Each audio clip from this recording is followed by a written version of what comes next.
market share has completely botched its response to new safety norms that was meant to protect pilots and passengers alike. Flights cancelled, passengers stranded, airports in chaos, and all because IndiGo failed to plan, they failed to hire, and they failed to care about the people. The airline had full 2 years to prepare for new duty time regulation, but instead of investing in more pilots, it chased profits. And now the crisis management mode, with the government, in fact, scrambling, DGCA summoned, and the opposition, in fact, slamming both the airline and the ministry for this.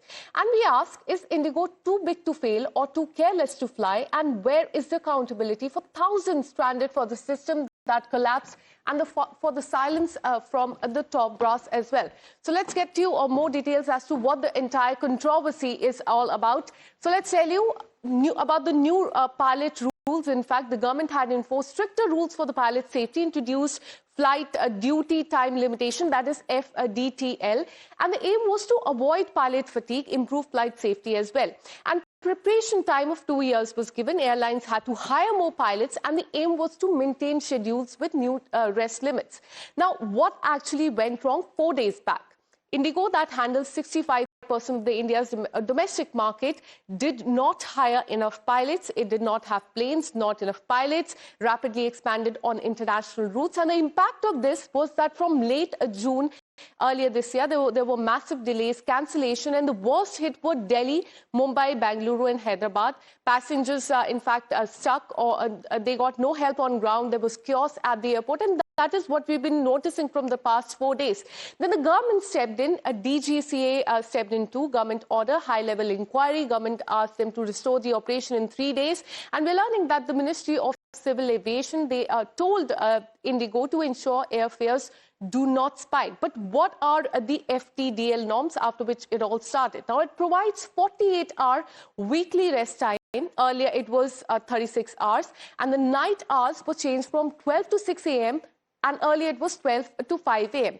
2 night landings per week for a pilot, and not more than 2 consecutive night duties as well. Airlines were asked to file quarterly fatigue reports as well and implement this, in fact, in November 2025, post-Delhi High Court directive. So an order had come from the court regarding this. So now let's understand the timeline as far as this entire scenario is in fact concerned. Let's tell you how many flights have been cancelled in the last 4 days. On day 1, that was December 2nd, 140 flights, then 130 flights. On day 3, that was day before yesterday, as many as 523 flights were cancelled. But yesterday, 1,000 flights and a total of 1,800 flights have been cancelled in the last 4 days. And we've been witnessing what has been happening as far as the airports are concerned. There is utter chaos there. And to control the situation, we are learning now that the Indian Railways, in view of the surge in the passenger demand following widespread flight cancellation, has taken extensive measure to ensure smooth travel and adequate availability of the accommodation across the network.